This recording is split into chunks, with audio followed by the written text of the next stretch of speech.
Hello, my dear birdies. Go the extra mile in your preparation by following my videos. మనం day 7లో ఉన్నాము. Black book of English vocabulary series చేస్తున్నాం కదా. ఇవాల్టి 10 idiom and phrases ఫటాఫట్ చూసేసుకుందాము. Successful గా 60 complete అయిపోయాయి. నెక్స్ట్ 10 చూస్తాము ఇవాల్టి వీడియోలో. Burn out bridges or boats means burn once bridges or boats to do something that makes it impossible to go back. ఇప్పుడు బ్రిడ్జెస్ ఆర్ బోట్స్. బ్రిడ్జ్ ఉంటేనే మనం ఇటువైపు నుంచి అటువైపుకి వెళ్తాం, రైట్? అదే బోట్ ఉంటేనే ఇటువైపు నుంచి అటువైపుకి వెళ్తాం. ఏమంటున్నారు వీళ్ళు? Burn once bridges or boats. ఆ బ్రిడ్జెస్ ని, ఆ బోట్స్ ని మనం కాల్ చేస్తే మళ్ళీ అటు నుంచి ఇటు రావడానికి మనకి పాసిబిలిటీ ఉంటుందా? ఉండదు. That's what it is. Burn once bridges or boats to do something, ఏదైనా ఒక పని చేయడం, that makes it impossible to go back. ఏదైనా ఒక పని చేస్తున్నాం అంటే మళ్ళీ దాని నుంచి వెనుకకు రావడం ఇంపాసిబుల్ అన్నమాట. అదే burn once bridges or boats.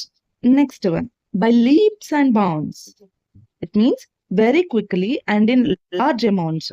By leaps and bounds అంటే చాలా ఫాస్ట్ గా గ్రో అయిపోవడం. My preparation is going in leaps and bounds. చాలా ఫాస్ట్ గా నేను ఇంప్రూవ్ అయిపోతున్నాను నా ప్రిపరేషన్ లో, అన్ని నేర్చుకుంటున్నాను ఫాస్ట్ గా.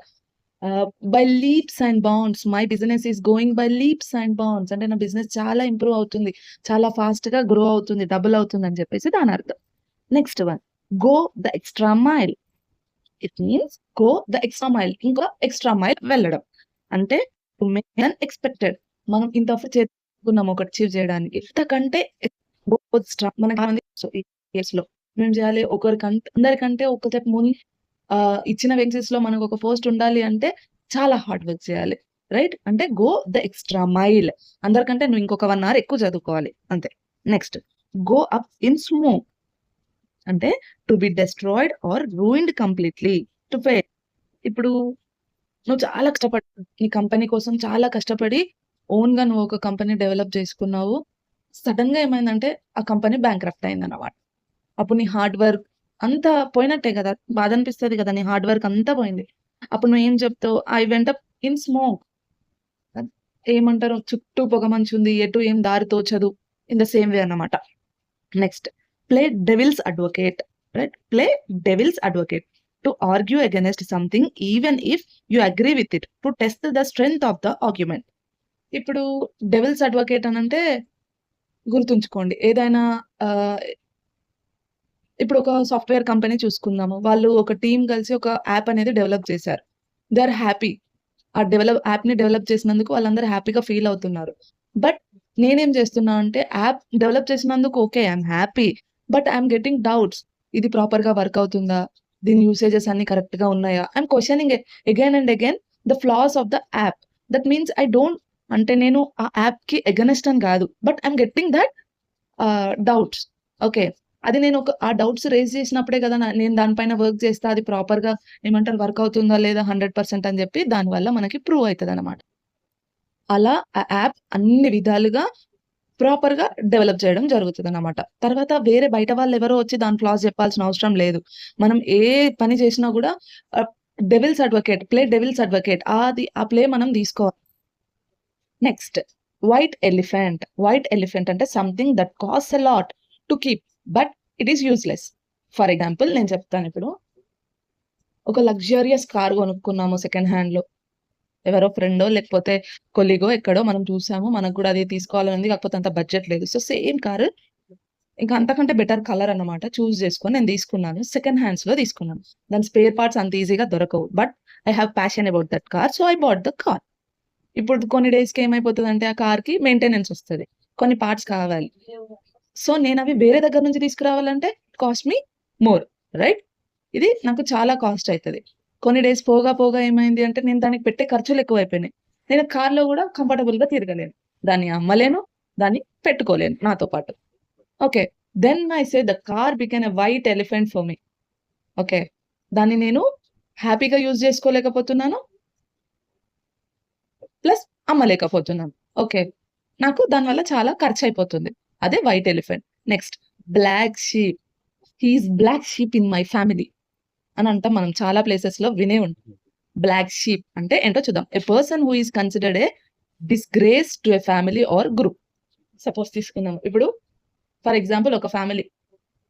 మీరు 'గౌతమ్ ఎస్ఎస్‌సి' సినిమా చూసే ఉంటారనుకుంటున్నా నేను. ఆ ఫ్యామిలీలో ఇనిషియల్లీ చూసుకుంటే, ఆ ఫ్యామిలీలో ప్రతి ఒక్కరు చదువుకొని మంచిగా సెటిల్ అయిన వాళ్ళే ఉంటారు. దాంట్లో గౌతమ్ ఒక్కడే బయట తిరిగేవాడు. రైట్? అతను ఏంటి అంటే బ్లాక్ దే ఫ్యామిలీ మెంబర్స్ అందరూ ఏం ఫీల్ అవుతారు? Thought Gautam is black sheep in their family. Because he is different with the family members. అంటే different to their family members. వాళ్ళందరూ well settled. He is not. నేను చెప్తున్నా ఇనిషియల్ మూవీలో అంటే first part మూవీలో. సెకండ్ పార్ట్‌లో he will become successful collector. Okay. Black sheep అంటే a person who is considered a disgrace to a family or group. Everyone in family well literate, but that person is illiterate. Okay. For example, I'm saying next, eat humble pie. Eat humble pie అంటే ఏంటంటే to apologize and admit being wrong. ఇప్పుడు నేను ఒక mistake చేశాను. నేను ఒక mistake చేసినందుకు నేనేం చేశానంటే వెళ్లి సారీ చెప్పాను. నా వల్ల ఈ మిస్టేక్ జరిగింది. So, I'm sorry. నేను ఇంకొకసారి రిపీట్ చెయ్యను అని చెప్పడం అన్నట్టు. ఈట్ హంబుల్ పై. తగ్గిపోవడం అని చెప్పి మనం ఫీల్ అవ్వద్దు. That improves our character right? మనం ఏదైనా మనం చేసిన తప్పే. తప్పు చేసినప్పుడు లేని బాధ ఒప్పుకోవడంలో ఏముంది? That's what eat humble pie. When you do a mistake, eat humble pie. What's there in it? Okay. Next one. In a nutshell. In a nutshell. What it means in a very few words briefly. In a nutshell. ఒక movie 3 గంటలుంది. ఆ 3 గంటల మూవీని నట్‌షెల్‌లో explain చేసేయడం అన్నమాట. అంటే బ్రీఫ్‌గా explain చేసేయడం in few words. Next jump on the band vegan means to join an activity, follow trend or opinions that has become popular.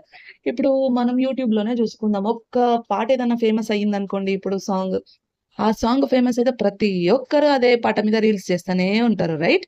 Everyone feel very happy to make reel about the song or dialogue something. అదన్నమాట. Jump on the band wagon, following the trend అన్నమాట. ఇప్పుడు ఎవరన్నా మంచిగా success అయిన వాళ్ళు, ఇప్పుడు aspirants state rank లేకపోతే top rank వచ్చిన వాళ్ళు ఏదో కొన్ని సజెషన్స్ ఇస్తారు గదా!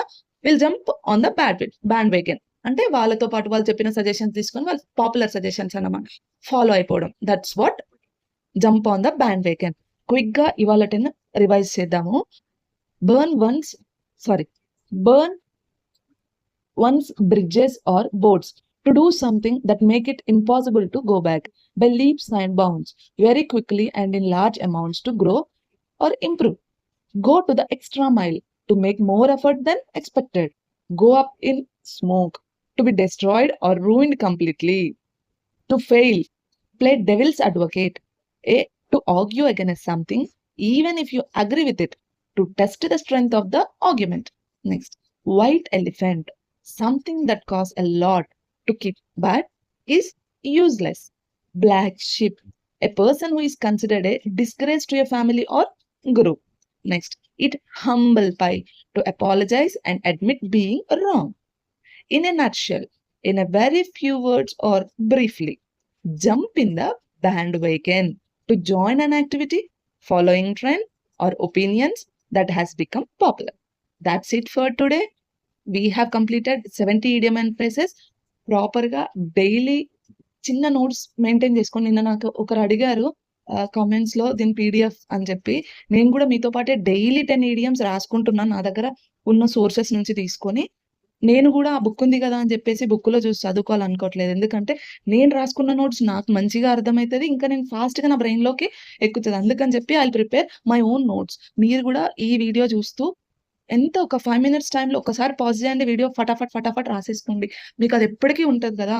ఎంత టైమ్ అయినా మీరు దాన్ని రివైజ్ చేసుకోవచ్చు ఈజీగా.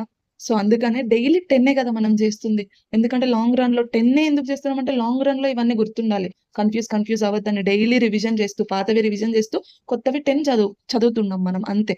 ఆ 10 డైలీ ఒక 10 ఒక్క 5 మినిట్స్ టైమ్ తీసుకుంటే అయిపోతది. డైలీ ఒక 10 ఫాస్ట్‌గా రాసేసుకొని, రాస్తున్నప్పుడే మీకు రివిజన్ అయిపోతది. వింటూ రాస్తుంటారు కాబట్టి ఫాస్ట్‌గా అయిపోతది. ఎక్కువ టైం కూడా పట్టదు. మీరు డైలీ ఒక 10 మినిట్స్ టైమ్ తీసుకుంటే ఒక 1 మంత్‌లో మీకు 200-250 idiom and phrases daily 10 minutes time. మంత్‌లో మీరు ఇడియం అండ్ ఫ్రేజెస్ టాపిక్‌లో జమ్ అయిపోతారు. ఏ ఎగ్జామ్ తీసుకున్నా కూడా మీకు మినిమమ్ 1-3 మార్క్స్ ఈజీగా వచ్చేస్తాయి. Trust me.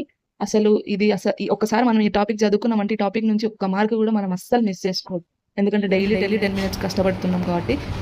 That's it for today and thank you. By. Will meet in another video.